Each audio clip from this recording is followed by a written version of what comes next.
ये बयान क्यों आपने दिया था कि एआई के दौर में युवाओं को यूपीएससी में सालों साल बर्बाद नहीं करने चाहिए? 99.9% लोग सफल नहीं होंगे। मैं रोज कॉलेज जाने कॉन्सेप्ट है, क्या आर्टिफिशियल इंटेलिजेंस की वजह से ये ओल्ड ट्रेडिशन ये पूरी तरह से बदल जाएगा? बदलना ही पड़ेगा। जो देश नहीं बदलेगा वो पीछे रह जाएगा। इंडिया में एजुकेशन सिस्टम जो है वो थोड़ा चीप होना चाहिए, बहुत कॉस्टली। नहीं तो आपने जिस कोचिंग सेंटर की बात की, हाँ, it's an exploitative system of coaching classes. आपको बताएंगे कि ठीक है आप असफल हो गए लेकिन आपका पर्सनैलिटी बढ़ गया। आप 5 साल आप यहाँ आपका पर्सनैलिटी इंप्रूव करने के लिए आए थे। ये क्या ये फिनिशिंग स्कूल है?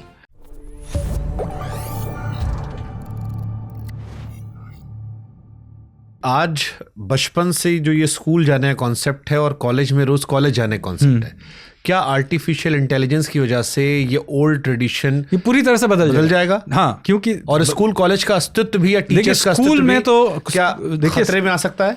देखिए, स्कूल तो बहुत ही छोटे बच्चे हैं। मैं कहूँगा कि हायर सेकेंडरी ले लीजिए और यूनिवर्सिटी तक तो ये पूरा बदलना ही पड़ेगा। जो देश अपनी यूनिवर्सिटी के प्रणाली को नहीं बदलेगा वो पीछे रह जाएगा। क्योंकि जैसे मैंने कहा, अब कॉलेज में जाके लेक्चर सुनने की कोई ज़रूरत ही नहीं है। आप ये तो घर पे बैठ के सीख सकते हैं। हाँ, मतलब हम ही जैसे लोग जो 8 घंटे रिसर्च करते थे एक पॉडकास्ट की, आज 2 घंटे में हो जाती है। तो आप सोचिए कि मैं 4 साल यूनिवर्सिटी जाके क्यों बैठूं। दूसरा है कि मैं 4 साल करूंगा, जब तक मैं 4 साल मैंने ख़त्म किया तब तक वो कुछ और आ गया। तो ये पूरी जो एक प्रक्रिया है वो 19वीं सदी की है, जहाँ टेक्नोलॉजी मोटा मतलब आज के तुलना में मतलब स्टेबल रहा था। तो उस ज़माने में ये था कि ठीक है, मैंने मैकेनिकल इंजीनियरिंग सीखा, मैकेनिकल इंजीनियरिंग उसी में जॉब्स हैं, स्टीम इंजन बनाना है। आज से 20 साल बाद भी मोटा वैसे ही स्टीम इंजन होगा, थोड़ा बदलेगा इधर उधर लेकिन वही होगा। आज मैं बता ही नहीं सकता कि आज जो आप ये सब पॉडकास्ट वगैरह कर रहे हैं वो कैसे होगा, क्यों होगा, कोई इस पॉडकास्ट सुनेगा या नहीं सुनेगा, मैं कुछ नहीं बता सकता आपको। आज से 20 साल बाद किस तरीके से हम इंफॉर्मेशन ऑब्जर्व करेंगे मैं आपको बता ही नहीं सकता हूँ। I've seen a video sir, अभी ब्रैड पिट का और 2-3 एक्टर्स का चाइना ने बनाया था। So they created a movie with real emotions and everything, so real that I was like, अब तो ये भी करने की जरूरत नहीं है। नहीं तो आप सोचिए, आप सिनेमा बना रहे हैं तो सिनेमा में आपको आज एक्टर चाहिए, सेट चाहिए, ये चाहिए। आप पूरी तरह से आप आर्टिफिशियल इंटेलिजेंस में बना सकते हैं। आपको कोई खर्चा, बहुत कम खर्चे में बना सकते हैं। अब जो सेट मेकर है, जो एक्टर है, अब वो अगर आज के तरीके से अगर उसको ट्रेनिंग मैं दूं तो वो 5 साल में 10 साल में वो पूरी तरह से इरेलेवेंट हो जाएगा। इसका मतलब नहीं है कि सिनेमा कोई नहीं बनाएगा, लेकिन उसको टेक्नोलॉजी पे ध्यान देना पड़ेगा। उस पे स्क्रिप्ट राइटिंग लोग फिर अभी तक तो कम से कम स्क्रिप्ट राइटिंग मनुष्य ही करेगा, आर्टिफिशियल इंटेलिजेंस से नहीं होगा। बट वो भी अच्छा कर रहा है, वो भी कर सकते हैं, किसी एक दिन वो भी हो जाएगा। अगर आप तो हम भी आगे बढ़ेंगे। अगर आप ह्यूमन ब्रेन के साथ आर्टिफिशियल इंटेलिजेंस का इस्तेमाल कर रहे हैं, शार्प ब्रेन के साथ, सो आर्टिफिशियल इंटेलिजेंस बहुत ब्लेसिंग है। नहीं तो हर चीज में ये बदलाव आएगा। इसका मतलब नहीं है कि नौकरियां नहीं रहेंगी, सिर्फ ये मतलब है कि आज की नौकरियां नहीं रहेंगी। देखिए, पिछले 1000 साल में हजारों साल तक टेक्नोलॉजीज आती गई। इसका मतलब ही नहीं नौकरियों का जो कैरेक्टर है वो बदला। जैसे पहले घोड़े के इक्के गाड़ी थे, हाँ, तब उसके बाद हम लोगों ने के मोटर गाड़ी आई। तो इसका मतलब नहीं है कि जो घोड़ा देखता था उसकी नौकरी मैं कहूँगा नहीं रही, लेकिन ड्राइवर आ गए। अब ये आगे जाके ड्राइवरी भी अभी शायद ऑटोनोमस व्हीकल के वजह से बदल जाए। तो हर कदम पे कोई नए तरीके के जॉब्स आके खड़े होंगे, लेकिन जो नए जॉब्स आएंगे वो सिर्फ मैं बता रहा हूँ आपको, मैं प्रेडिक्ट करना बहुत कठिन है। तो बहुत ज़रूरी है कि हम जो यूनिवर्सिटी सिस्टम को इस तरीके से बदलें जिससे ये फ्लेक्सिबल हो जाए। और ऑलरेडी हमारे न्यू एजुकेशन पॉलिसी में इसके लिए हमारे लिए इसका सिस्टम बनाया हुआ है कि क्रेडिट सिस्टम पे बने। अगर मैं 2 साल में पूरा कर सकता हूँ, क्रेडिट्स ले सकता हूँ, तो मैं करने दीजिए। और कोई दूसरा बंदा 6 साल में करेगा। इस वक्त जो ये बैच का सिस्टम है, मैं बैच में जाऊंगा 4 नहीं साल होना चाहिए कि class 3rd 4th 5th 6th 7th 8th 9th। नहीं, शुरू में तो शायद करना पड़ेगा क्योंकि बहुत छोटे बच्चे अपने आप को सब सेल्फ पेस नहीं कर पाएंगे। उसमें भी क्यों ना, आज क्रिकेट के मतलब कुछ कर सकते हैं। क्रिकेट की दुनिया में वैभव सूर्यवंशी ऐसा लड़का आया 14 साल में शतक मार दिया। नहीं, वो तो कुछ होंगे। मैं बताता हूँ कि पटरी में डालने के लिए अभी इस वक्त शायद लोअर एजुकेशन में पटरी में डालने के लिए अभी भी लोअर एजुकेशन टिल 12th या टिल 10th कम से कम 8-9 तक तो करना ही पड़ेगा। फिर धीरे धीरे ट्रांजिशन होगा और यूनिवर्सिटी पहुंचते तक ज़्यादातर एजुकेशन जो है वो आर्टिफिशियल इंटेलिजेंस के आधार पे कर सकते हैं। सब जगह नहीं होगा, कुछ चीज़ें जैसे सर्जरी वो हाथ से ही करना पड़ेगा अभी के लिए। अभी उसमें भी टेक्नोलॉजीज आ रही हैं, लेकिन अभी के लिए तो ये पर्सनली करना पड़ेगा। लैब्स में कुछ चीज़ें हैं जो एक्सपीरियंशियल ज़रूरी है। तो ये नहीं कह रहा हूँ कि कोई क्लास में कभी भी किसी भी विषय के लिए नहीं जाएगा, ये नहीं कह रहा हूँ, लेकिन आपका बल्क ऑफ एजुकेशन ऐसा हो सकता है कि 4 साल का बीटेक कोई बच्चा अगर स्किल 2 साल में कर सकता है, 2 साल में करके निकल जाए। हाँ, करने और दीजिए। वो अपनी बाकी या आगे हाँ, और फिर अगर उसमें क्षमता है तो बीटेक क्यों, बीटेक एक साइड में कर रहा है, संस्कृत भी पढ़ रहा है, 2 डिग्री कर रहा है, क्योंकि सिस्टम को तो कोई प्रॉब्लम नहीं है ना। आप जब मर्जी आइए, जब मर्जी किए। अभी क्यों ऐसा नहीं किया जा सकता? क्योंकि अभी लेक्चर के शेड्यूलिंग में नहीं कर पाऊंगा मैं। IIT में आप पढ़ना चाहते हैं, उसके साथ साथ संस्कृत विद्यापीठ में पढ़ना चाहते हैं, ये नामुमकिन है। लेकिन अगर मैं ऑनलाइन हूँ तो मैं सुबह आर्टिफिशियल इंटेलिजेंस में बीटेक करूँ, शाम को मैं संस्कृत पढ़ूँ, दोपहर में मैं जाके काम भी कर सकता हूँ। नाइस। तो मेरी क्षमता के आधार पे मैं करूँगा। दूसरी बात यह है कि चूंकि ये ऑनलाइन है, मैं बाद में इसको अपडेट भी कर सकता हूँ। अब समझे? तो अभी क्या है कि मैंने जिंदगी के शुरुआत में जो ले पढ़ लिया उसके आधार पे मैं चलाऊंगा। लेकिन इस दुनिया जिसकी मैं अभी जिसका मैंने जिक्र किया है, उस दुनिया में तो टेक्नोलॉजी बदलती जा रही है। तो मैं, हो सकता है कुछ साल मैं अर्थशास्त्री रहा, उसके बाद मैंने सोचा कि नहीं भाई मैं अकाउंटेंट बनना चाहता हूँ। किसी में अभिलाषा रही थी कि मैं डॉक्टर बनना चाहता हूँ, बनिए। सिस्टम अब आपको रोकेगा नहीं। नाइस। आपने एक बड़ा स्टेटमेंट आपका बहुत वायरल हुआ था कि युवाओं को यूपीएससी में अपने सालों बर्बाद नहीं करने चाहिए। अब उसको देखने के बहुत सारे नज़रिए हो गए।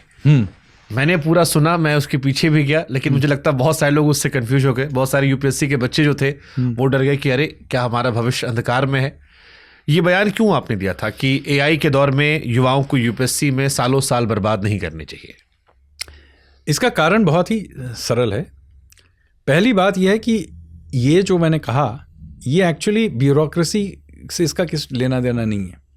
अब ब्यूरोक्रेसी में सुधार लाना चाहिए, उसके बारे में बहुत मेरे विचार भी हैं उसमें, लेकिन वो अलग डिस्कशन है। ये जो संदर्भ है ये है कि देखिए, ये लाखों बच्चे जो हैं, युवा जो हैं, ये यूपीएससी की तैयारी करते हैं, 3, 4, 5 साल तक करते हैं। इनमें से 99.9 यूपीएससी में सफल नहीं होंगे। ये तो लिखा है, हो ही नहीं सकते।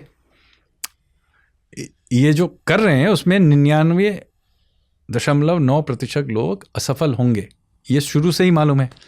तो जो छोटे से 600, 500, 1000 लोग जो सफल होकर नौकरी जिनको मिल गई, यूपीएससी में IAS बन गया, IFS बन गया, IRS में, बहुत अच्छी बात है, आप अपना करियर चलाइए। उससे मेरा ये जो मैं कहने वाला हूँ उसका कुछ इससे लेना देना नहीं। लेकिन 99.9% जो लोग रह जाएंगे उनके बारे में सोचिए। अब ठीक है, अगर आपकी ज़िंदगी का ये मकसद ही था पूरे तरह से कि मैं गवर्नमेंट में अफसर बनूंगा, यही मेरा मतलब मकसद है, तो ठीक है, वो कुछ गिने चुने लोग हैं वो करें। लेकिन हमारे पास ये परिस्थिति है कि एक पूरी तरीके से एक कल्चर है एस्पिरेंट बनने का।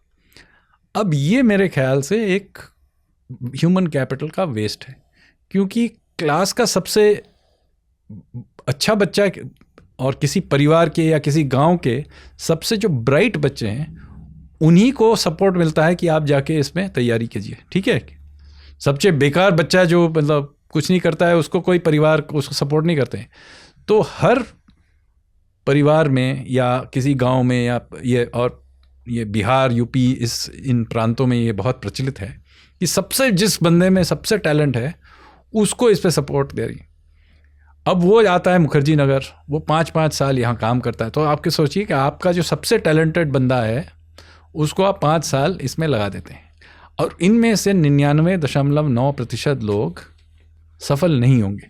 तो आप सोचिए कि ये सिस्टम इस तरीके से ये जो प्रक्रिया ही है ऐसी है, और कल्चर ही ऐसी है जिसमें आप हमारे देश के सबसे अच्छे टैलेंट को एक असफलता के राह पे डाल रहे हैं।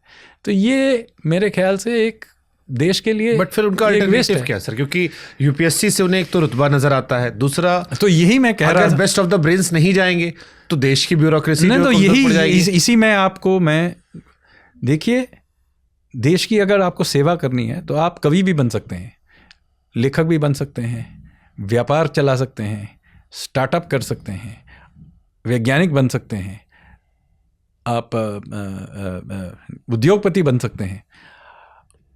हर एक क्षेत्र में आप योगदान दे सकते हैं, और आपको उनमें भी अगर वही मतलब प्रयास अगर आप देंगे 4-5 साल, तो मेरे ख्याल से आपको सफल होने का चांस उनमें कहीं ज़्यादा है। बट जैसे मैं क्योंकि यूपी बिहार से आता हूँ, मेरे बहुत सारे लोग जान पहचान के हैं, एक सेंस ऑफ सिक्योरिटी दिखती उन्हें कि हम ये दिशा मिल गई, मेहनत की हमने, अगर क्वालिफाई कर लिया हमने तो फिर हमारा जीवन तो वो ठीक है, वो इतने पैसे नहीं है तो उनका रिस्क कैसे फिर वो? अरे देखिए, बाकी कहीं तो कैपिटल चाहिए।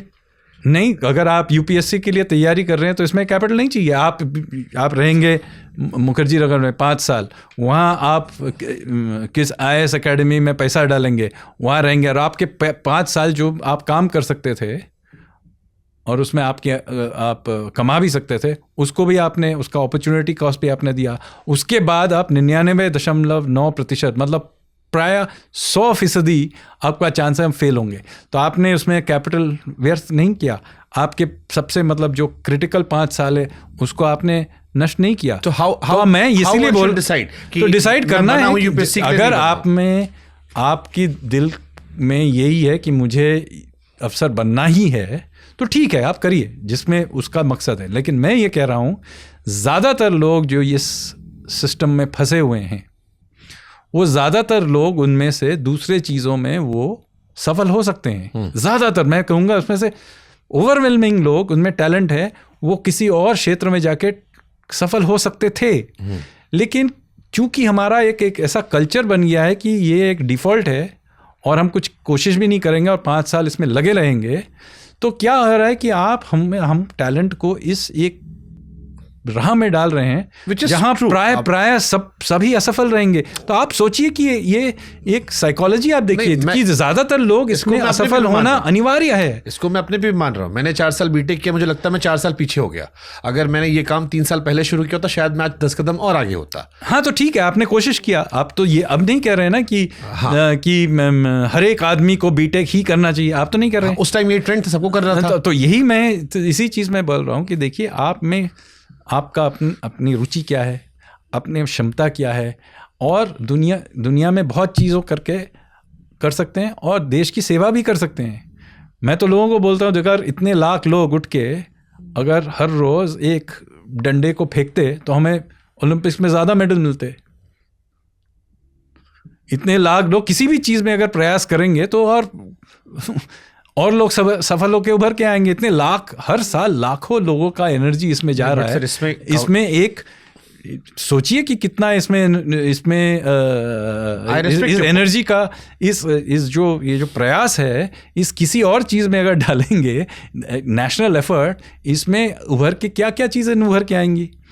तो ये एक चीज़ में डाल के, और देखिए इसमें फ्रस्ट्रेशन कितना होता है। 99.9% लोग 5 साल पूरा मतलब पैसा खर्च करेंगे, और ऐसा नहीं है कि ये बहुत कठिन काम है, इसमें करेंगे तो ये स्वाभाविक है, उसमें फ्रस्ट्रेशन होगा।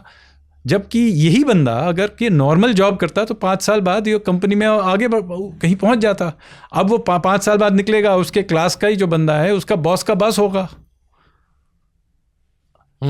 ठीक है, वो पॉडकास्टर भी बन सकता था, क्या मालूम, वो नेता भी बन सकता था, वो कॉन्ट्रैक्टर भी बन सकता था, वो कंसल्टेंट भी बन सकता था, वो वैज्ञानिक भी बन सकता था, वो कलाकार भी बन सकता था, किसी स्पोर्ट्स में आ सकता था। स्पोर्ट बहुत, मतलब ऐसा नहीं है। आप देखिए, हम तो क्रिकेट और एक दो और चीज़ों के अलावा हम तो किसी भी स्पोर्ट में कहीं नहीं है। सोचिए, ये अगर एफर्ट इतने इन लाखों में लोगों में बहुत अच्छे स्पोर्ट्समैन भी होंगे। और सबसे खतरनाक चीज़ ये है कि इस कल्चर को बनाए रखने के लिए ये एक पूरा एक कोचिंग क्लास का एक इकोसिस्टम बना हुआ है जो इसमें निवेश करती है, आपके दिमाग में घुमाती रहती है कि यही करिए, और ये एक तरीके से ये इकोसिस्टम को बनाए रखते हैं। ये इसमें सिनेमा बनाते हैं, इसके सीरियल बनाते हैं, इसमें एडवर्टाइजमेंट देते हैं। तो इस कल्चर को मतलब एक तरीके से बनाए के रखते हैं कि नहीं ये एस्पिरेशन, एक यूपीएससी एस्पिरेंट बनना ही एक मतलब एक करियर है, ये आपके दिमाग में घुसा दिया गया है।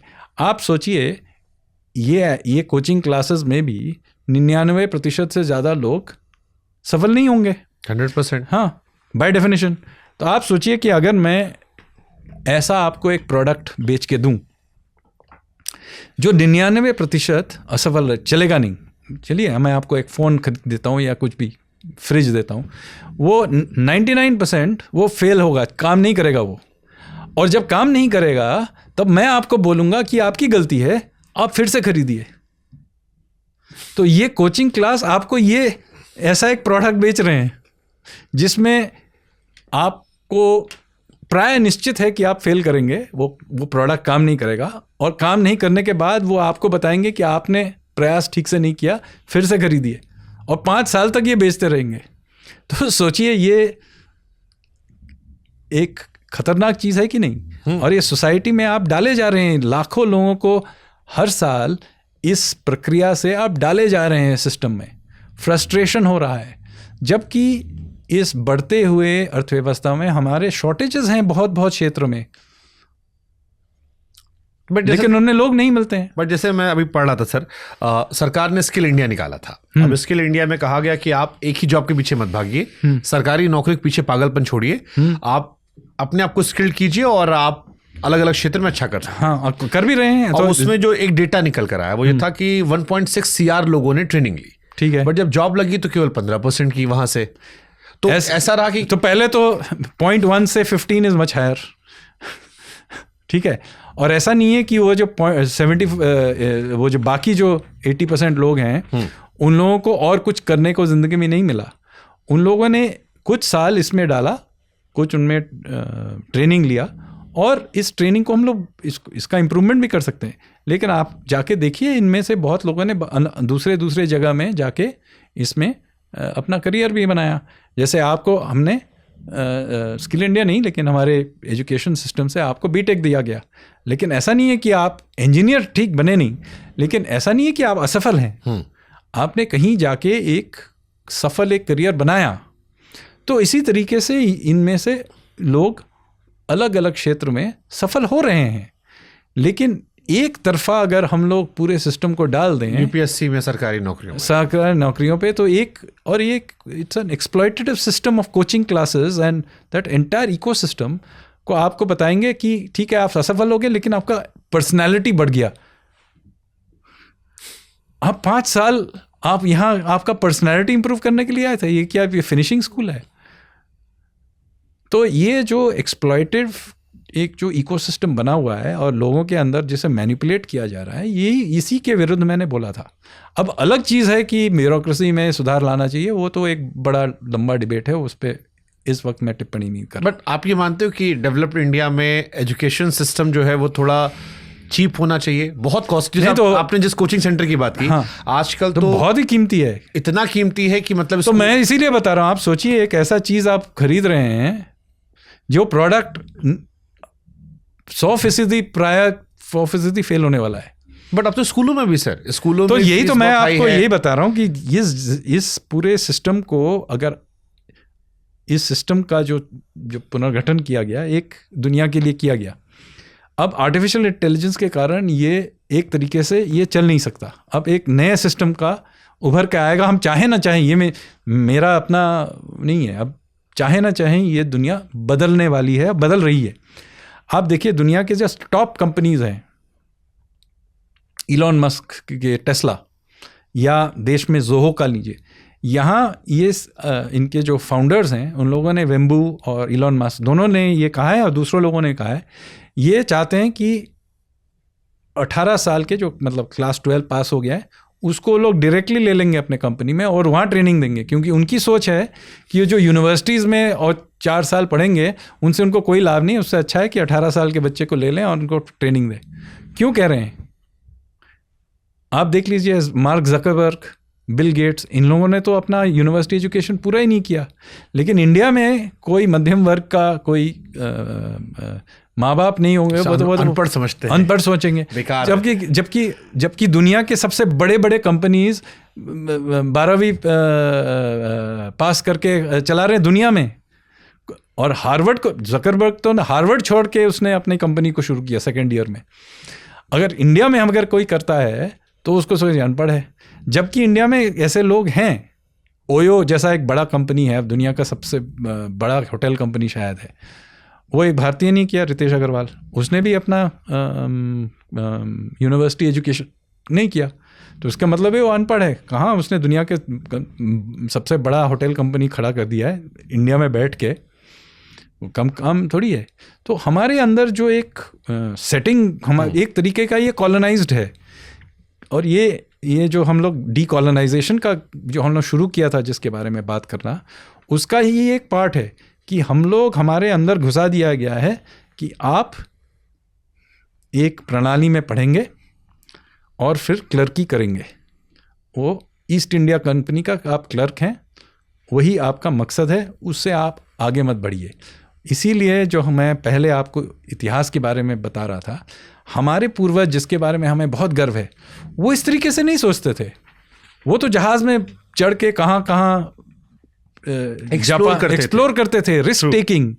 तो ये जो आप हम जिस इतिहास पे गर्व करते हैं, हम जो अपने पूर्वज पे गर्व करते हैं, वो ये यूपीएससी वाले एस्पिरेंट नहीं थे।